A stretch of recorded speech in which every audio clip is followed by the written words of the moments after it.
Hey guys, what is going on? It's YugiMaster here.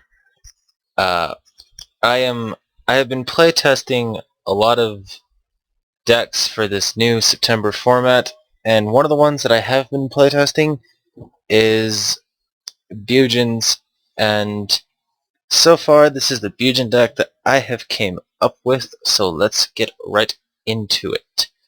So to start off, you have two Bujin Mikazuchi. Basically, when a beast, warrior type Bujin monster you control is destroyed either by battle or by card effect and sent to the graveyard, you can special summon it from the hand. So he's got a pretty good summon effect. Once returned during the end phase of a Bujin monster was previously sent from your hand to the graveyard, such as Crane, you can add a Bujin spell or trap card from your deck to your hand. So Bujin Mikazuchi can get you your little support spells and your support traps, which there's only 4 eligible targets ever in the Bujin archetype so far that Bujins can even search for with Mikazuchi. There are 4 targets in the deck as well that Mikazuchi can search for. But in all honesty, you rarely ever play Mikazuchi or ever use its effect. You have 3 Bujin Yamato. Once returned during your end phase, you can add a Bujin monster from your deck to your hand and send 1 card from your hand to your graveyard. You can only control 1 Bujin Yamato. You can also only control 1 Mikazuchi, so keep that in mind. But Yamato with Bujins is practically... Bujins always need Yamato. And any player that has played Bujins knows that they need Yamato on the field to pretty much do anything. Yamato also will search for your Crane, can search for your Quillen and your Turtles. The main cards that you will always search for with Yamato's effect. You have 3 Bujingi Crane. During damage calculation, other players' turn, if a Beast Warrior type Bujin monster you control battles an opponent's monster, you can send this card from your hand to the graveyard. The attack of the original attack of that monster is doubled. So Bujingi Crane is searchable via Yamato, and it's what powers Yamato to in the damage step to a 3600. So Bujin Yamato is just so OP when comboed with Crane. Mikazuchi becomes a 38, so he's even better to use Crane on. Plus then, if it's on your turn when you use it, then you get your search off with Mikazuchi as well. So keep that in mind as well with Bujingi Crane. Bujingi Quillen. If you control a Beast Warrior type Bujin monster, you can banish this card from your graveyard. The target face-up card your opponent controls to destroy that target. You can only use Quillen's effect once per turn. So if your opponent has a face-up card that you don't like, and you have Yamato on the field, or Mikazuchi, just bam. Banish Quillen, pop that card. You have 2 Bujingi Turtle. When a Bujin monster you control is targeted, you can banish this card from your graveyard and negate that effect. So Turtle will save you from Compulse, it will save you from Dimensional Prison. It can save you from Fiendish Chain, it can save you from a lot of things. Bujingi Turtle is amazing. 2 Cyber Dragon.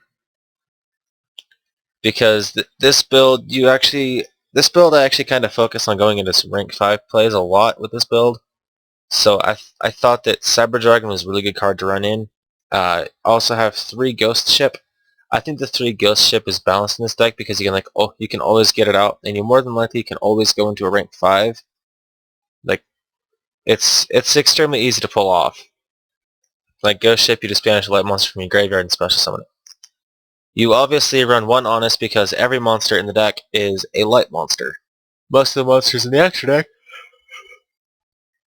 are also light types. And sorry, I am yawning. I am apparently extremely tired when I record, and I don't know why I suddenly got so tired. Whoa, holy crap, look at the prices. 99 cents at low, 25 average, 48.95 high. That's ridiculous. Honest, what are you trying to do to us? Trying to honestly rip us off? Anyway, 2 Vivid Knight. Vivid Knight is actually highly underrated. Vivid Knight is actually a really good card. When beast warrior type monster, when one light beast warrior type monster you control is targeted for an attack from an opponent's monster or by an opponent's card effect, banish that monster you control until your next standby phase. If you do, special summon this card from your hand. So during your next standby phase, that Yamato that you just banished because they targeted it would come back, and then you can overlay and do things. I mean, plus Vivid Knight is a 1900, so it's kind of a beat stick, but it's not the best. It's still alright. 2 Bujin Carnation. If your opponent controls a monster and you control no monsters, you can target 1 Bujin monster in your graveyard and 1 of your banished Bujin monsters. Special summon both targets. They cannot be used as an XYZ summon except for the XYZ summon of a beast, beast warrior, or winged beast type monster. So Bujin Carnation is really good, and it will instantly plus you into Susanoo or Kagetsuchi, or that's pretty much all that you can go into. Anyway, 2 Tenki. You want to be able to search for either Vivid Knight or Yamato. You pretty much don't want to search for Mikazuchi because Mikazuchi can just be recruited in by Yamato's effect. But you definitely want to be able to search for Yamato or Vivid Knight depending on what you have. If you have 2 Yamato, search for Vivid. God, oh my god, goddamn yawns. I swear to god I'm tired. I don't know why. But yeah, 2 Vivid Knight as well. You can search Vivid Knight or Yamato with Tenki, and I'm pretty sure I went over that like 3 times. 2 Forbidden Lance. Forbidden Lance is actually extremely good in this deck, and it works rather well, and I prefer to use Lance to save my Yamato from Bottomless because that's more than likely what they're going to play on it. They're going to play Compulse. They're going to play some sort of ridiculous trap that's going to kill my Yamato. So you're going to want to definitely Lance that Yamato and save your monster. Extremely good. You run 3 Instant Fusion in the deck. The reason why you want 3 Instant Fusion is because you have 5 monsters that are level 5s that you can summon. And Instant Fusion allows you to special summon a level 5 or lower fusion monster from your extra deck.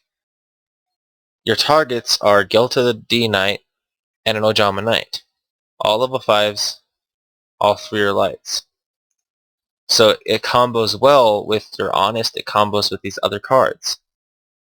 Instant Fusion, however, you pay 1,000 life points and the monster will be destroyed. It also cannot attack. But you use it for overlays because that's what this deck kind of likes to do, is overlay for rank 5s.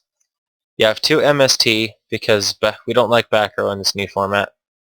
And since Heavy Storm is gone, we had to play things a little bit differently. Some players would use 3 MST, I use 2. We have 2 Pot of Dualities. I ran it at 3 at one point in the deck, but I did not like it at 3. I felt that it was actually a little bit slow at 3. I felt it wasn't good, and I felt that it lacked playability at that point when you have it at 3, because you end up drawing into Duality way too much, and then you can't get out of Duality. And you can't special summon at that point. I mean, you end up drawing into them. You're kind of screwed. I mean, it does allow you to set up plays and stuff, but it slows you down. So in this deck, only 2 is recommended, not 3. 1 Bottomless Trap Hole. 2 Bujin Regalia the Sword. Bujin Regalia is a really good card because you can target a banished Bujin monster, then send it back to your graveyard, or target a Bujin monster in your graveyard and add it to your hand. So Bujin Regalia can allow you to recycle Crane. So with the fact that you have 2 of these, you have 6 Honest in the deck. 6 of them. Or if you really need to play a Ghost Ship, then you have a banished Crane or a banished Quillin, or you want to recycle Quillin or Turtle, even at that point. You can do that and recycle their effects and pop stuff, or just bring them back to banish them for Ghost Ship to go for a rank 5 XYZ play. So Bujin Regalia is actually a very important card and you almost always draw a Bujin Regalia. We run one Compulse because that's what the format limits it to, which really makes me sad that it does limit it to the one Compulse. We have one Fiendish Chain, we have one Solemn Warning, and one Starlight Road. Starlight Road because they really like to Dark Hole us, and we don't really have to worry about Malevolent Catastrophe because Malevolent Catastrophe doesn't really hurt the deck. Because we mostly run spell traps, well, because we mostly run spell support, we don't have to worry about things such as Malevolent Catastrophe, so we only have one Starlight Road, and that's to worry about like Lightning Vortex and Dark Hole whenever those appear. Which they only appear once a duel, so you really are saved. And in the extra deck there is no Stardust Dragon, because this extra deck is fit this way and you will almost always need one of these cards. So you have 2 Guild to the Dark, well 2 Guild to the D-Knight, you have 1 Ojama Knight for your instant fusion plays. You've got Bujintai Kagetsuchi. This guy I actually have never really used. And the reason why is because I've never seen a practical point in having him, but the reason why he is there is because I guess the fact that he can go into rank plays, and I'm getting spammed out the ass. So you have 3 Bujintai Susanoo, 1 Constellar Pleiades, because Pleiades is amazing, 1 Gaia Dragon, 1 Maestroke, 1 Utopia, 1 Black Ship of Corn, 1 Volcasaurus, 1 Photon Paper Operative, 1 Shark Fortress, and 1 Tyrus. I'm going to go and check these messages because I don't want to do it on screen because they might be actually rather important because they all appear to be from one person. So anyways guys, I will see you later. Thank you for watching, and remember to like and subscribe to the channel, and I'll see you all later.